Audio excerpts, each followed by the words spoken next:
In the spring of 1945, the village of Shimazu lay hidden among the terraced hills and rice paddies of northern Okinawa. Its roads were cracked and empty, its fields half-harvested, and its homes quiet as tombs.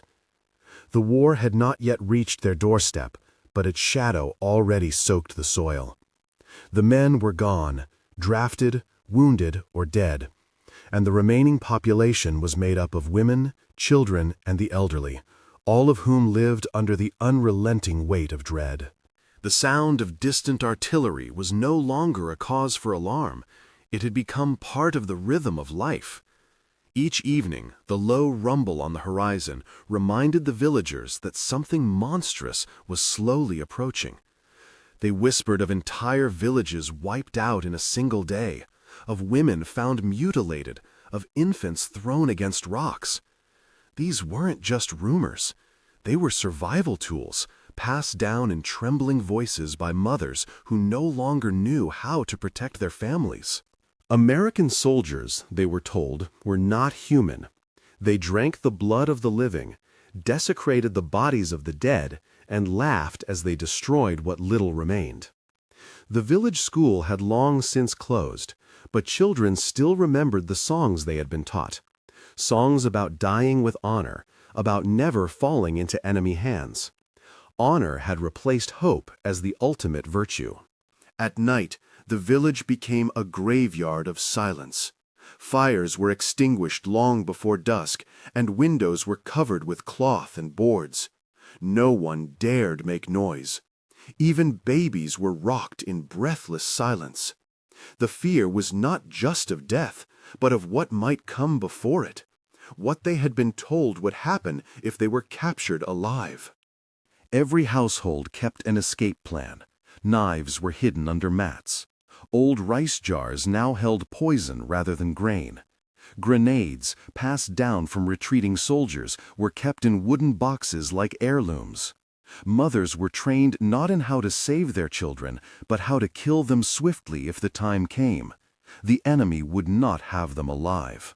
The fields, once filled with laughter and the chatter of farmhands, were now barren. No one dared step beyond the village perimeter. They feared not only landmines, but unseen eyes in the jungle. The birds still sang, but their songs went unanswered. Life had receded into the shadows, clinging to silence like a dying breath. In this atmosphere of paranoia and paralysis, even kindness had become dangerous. One woman who suggested that perhaps Americans might show mercy was publicly shamed. She was forced to kneel in front of the temple and confess her weakness. Fear was not just an emotion, it was a duty, and doubt was a crime against the village. Shimazu had become a place that waited, not for rescue, not for surrender, but for erasure. The villagers were told they would die heroes if they perished resisting, and cowards if they lived. The lines between truth and myth had long since blurred. What mattered was obedience and readiness, and everyone, young or old, was ready to die. As April turned into May, the sounds from the south grew louder. Some nights, flashes of artillery lit up the sky in the distance like lightning without thunder. The children stopped asking questions. Their games had become rituals of silence. A shared glance, a tight grip on a mother's sleeve, a whispered prayer before sleep. That was all that remained of their innocence. No one knew when the end would come, but they all knew what it would look like. Explosions, fire, screaming, and then nothing. It was not peace they hoped for, but that the moment of death would come quickly. The waiting had become unbearable. Each new sunrise brought not relief, but a reminder that the nightmare had not yet arrived. But it was coming. They could feel it in the air. The shelling began just after sunrise. The sky was overcast, casting a dull gray light across the village of Shimazu, as if the world itself was bracing for what was to come. Then came the whistle of the first artillery shell, a shrill, tearing sound that split the morning open. It struck near the riverbank, shaking the ground and sending a cloud of smoke rising like a dark flower. Moments later, more explosions followed, creeping closer with each impact. The village erupted into chaos. Mothers screamed for their children. Roofs collapsed as shockwaves tore through fragile wooden homes. Chickens scattered, dogs howled, and the air filled with a choking mix of ash and panic. A few villagers tried to flee toward the hills, but most simply dropped to the ground, clutching the earth as if it could save them. No one knew where safety was anymore. In the midst of the confusion, a young girl named Akiko broke free from her mother's grip. She was 5, small for her age, with tangled black hair and bare feet. The blast had knocked over part of their home, and in the chaos, Akiko believed her mother was lost beneath the rubble. She screamed once, then ran, away from the collapsing buildings, down the narrow path toward the old rice fields at the edge of the village. What she didn't know was that the field she entered had been mined by retreating Japanese forces months earlier. The villagers knew to avoid it, had marked it in their minds as a place of death. But in her panic, Akiko saw only open space and ran toward it. Her tiny frame stumbled once, then again, before falling face first into the dirt. She lay still, too afraid to move, her sobs muffled by the ground. Her mother, Emmy, emerged from the debris moments later and saw her daughter lying alone at the edge of the minefield. She screamed her name, but the roar of nearby explosions drowned her out. Emmy tried to follow, but neighbors pulled her back. They knew what lay beyond that line of stones and weeds. One wrong step would mean death, not just for the child, but for anyone who followed. Akiko lay frozen, her face streaked with tears and soot. She whimpered softly, calling for her mother between hiccuped breaths. Around her, the ground remained eerily still. No gunfire reached this corner of the field. No soldiers, no machines. Just silence and the distant thunder of war. She didn't know about mines, only that she was alone and terrified. Then, from the edge of the forest near the southern hill, a figure appeared. Crawling, slowly, deliberately, was a man in green fatigues. His uniform was torn, one leg wrapped crudely in a blood-soaked bandage. His face was caked with dust, and blood traced a path down from his temple. It was an American soldier, dragging himself inch by inch toward the field. His name was Sergeant John Blake. Earlier that morning, he had been hit by shrapnel during a sweep operation near the ridge. Refusing evacuation, he had continued on foot with his unit until the explosions began near the village. When he saw the girl collapse at the edge of the field, he acted without thinking. Pain radiated through his injured leg, but he forced his body forward, driven by something stronger than orders. At first, Akiko didn't notice him.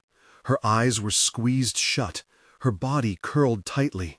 But then she heard a low grunt, a sound unlike the noise of war, and opened her eyes. The man was moving toward her.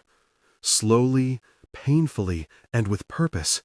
She couldn't understand what he was or why he was coming, only that someone, anyone, had seen her. Blake didn't yell. He didn't wave. He didn't risk sudden movement. He simply kept crawling, using his elbows to inch closer, eyes fixed on the trembling girl ahead. Every few feet he paused to scan the ground for signs of danger, a glint of metal, a wire, the discolored patch of earth. He knew the signs. He had trained for this. But training didn't account for pain or terror. Behind him, a few American soldiers shouted his name, realizing where he was going. But he ignored them. There was no time for warnings or negotiations. The child needed help, and no one else was close enough. Blake continued, breath by breath, inching his way into the minefield, toward the girl who lay motionless in fear. The air between them thickened. Every heartbeat felt like a drum. The earth groaned beneath Blake's weight, but still he moved.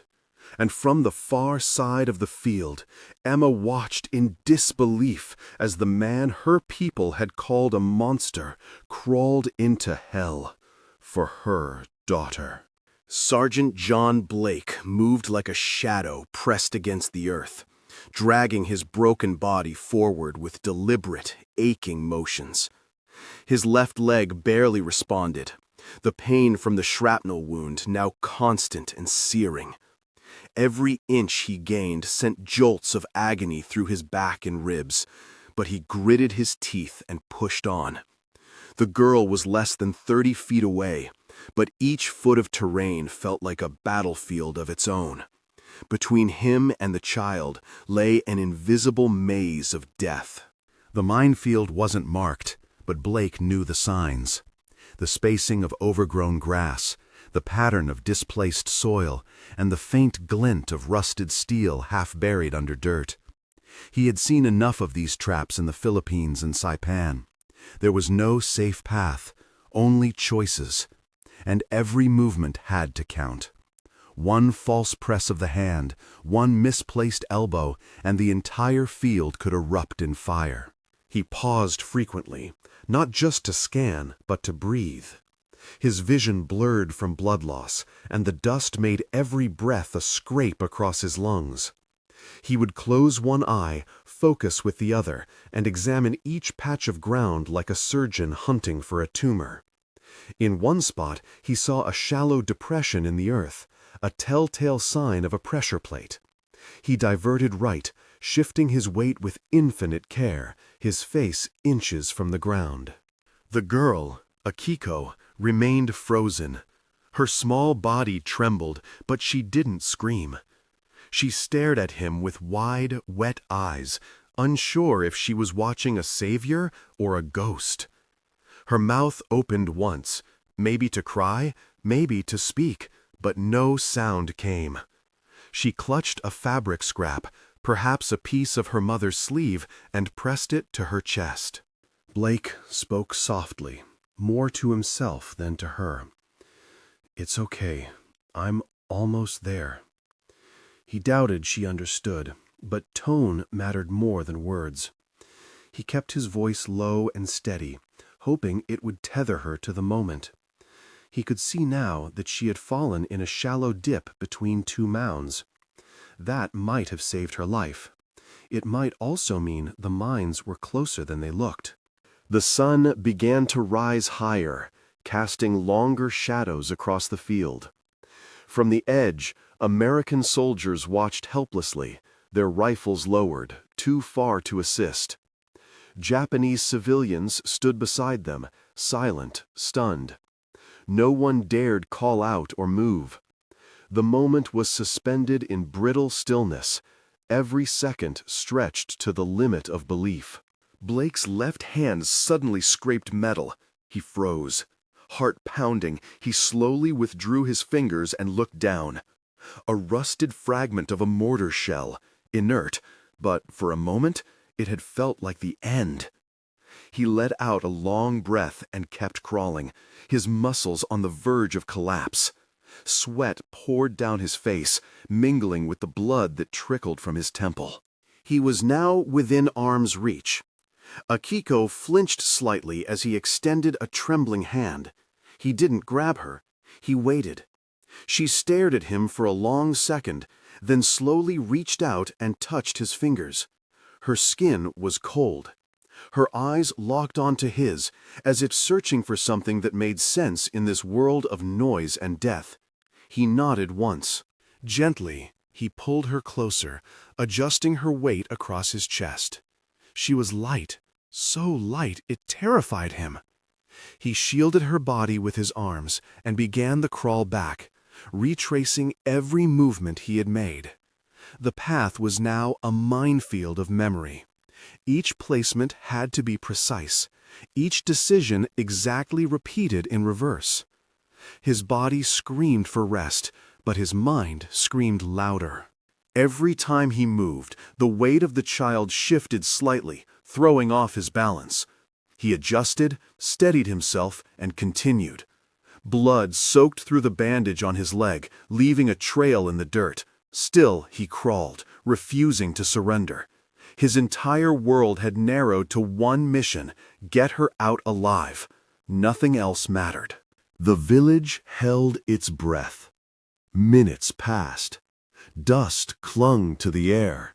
And inch by inch, Sergeant John Blake pulled a terrified girl through a web of death, one movement away from eternity. By the time Sergeant Blake was halfway back across the field, his strength was fading rapidly. The muscles in his arms trembled from exhaustion, and every breath came with a sharp wheeze. His wounded leg dragged uselessly behind him, scraping over the rocky soil. The girl on his chest clung to his uniform, silent, still too frightened to speak. Her small hands gripped fabric the way a drowning child might grasp a piece of driftwood. Blake paused to recalibrate. He remembered the shallow depression he had avoided earlier, now only a few feet to his left.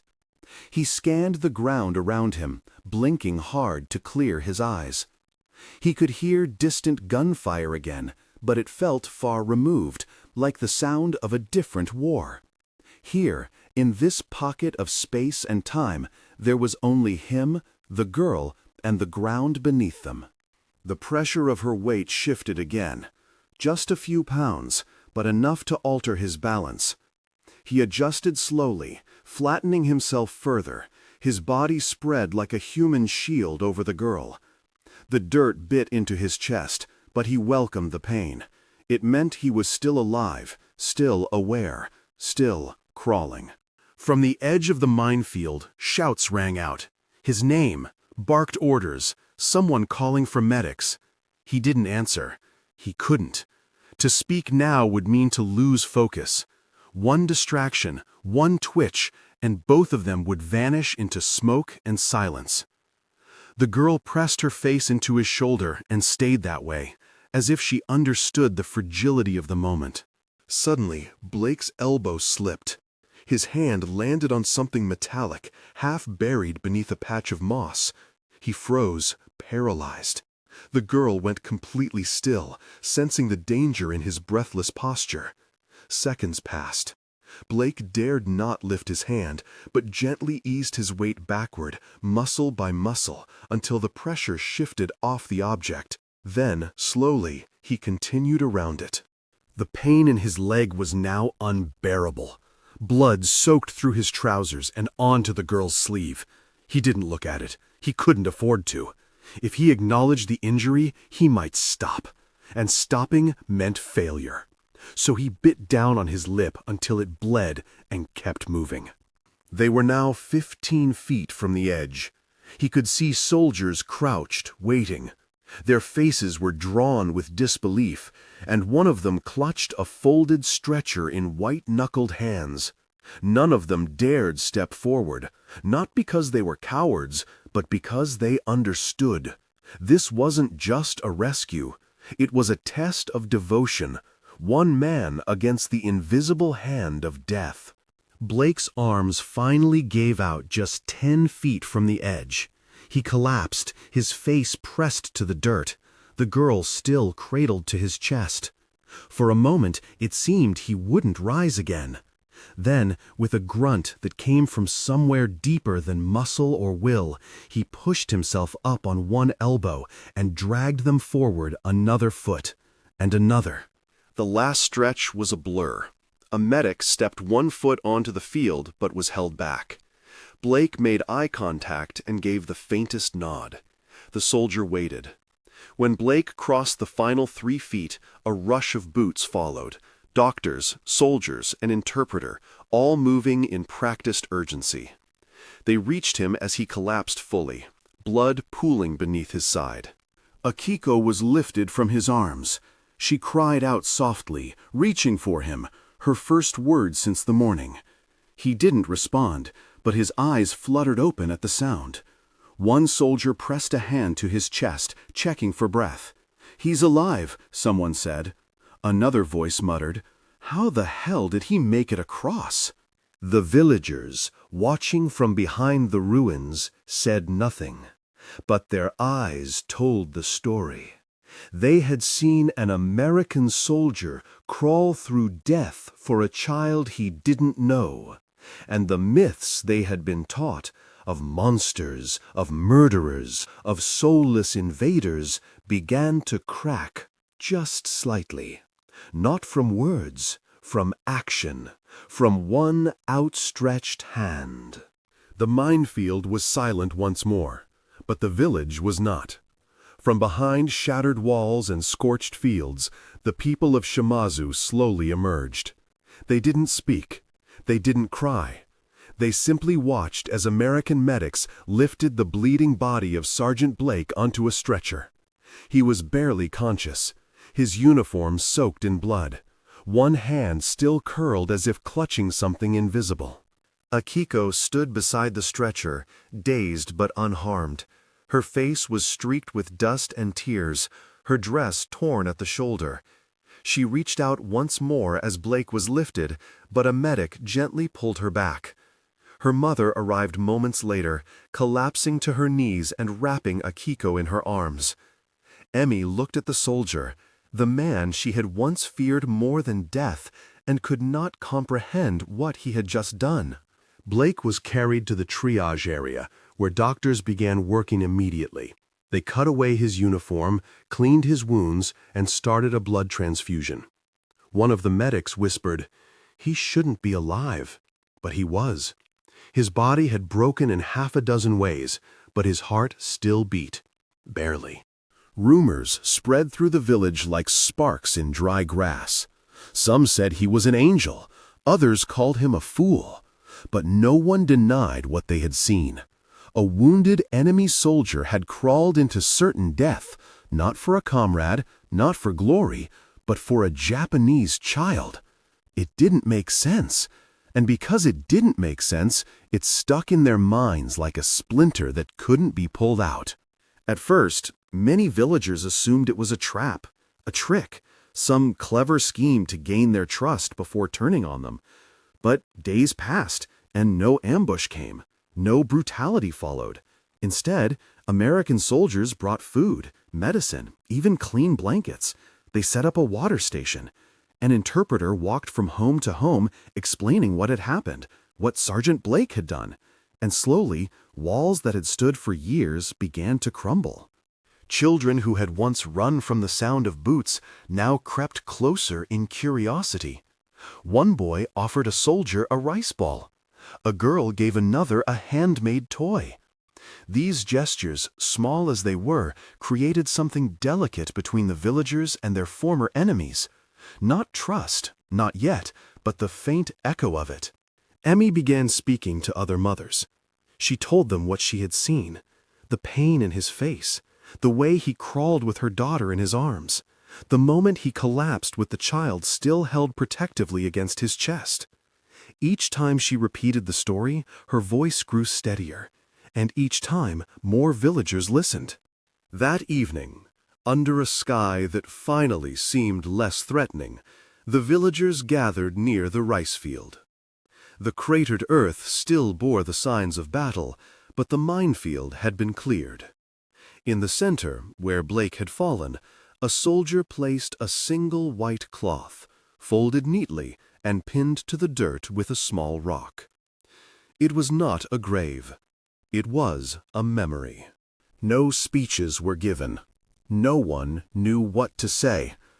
The act had already spoken louder than any words.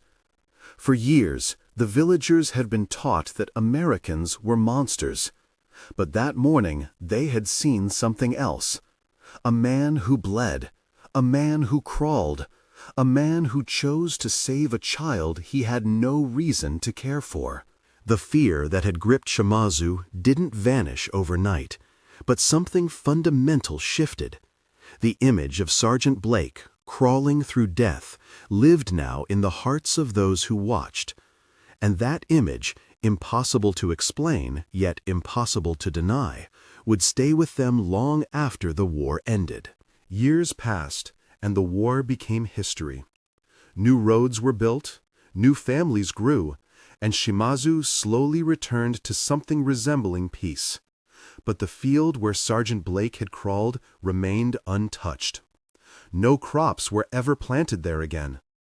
The villagers called it the field that remembered, not because of what it had once threatened, but because of what it had witnessed. Every year on the same spring morning, the villagers gathered at the edge of that field.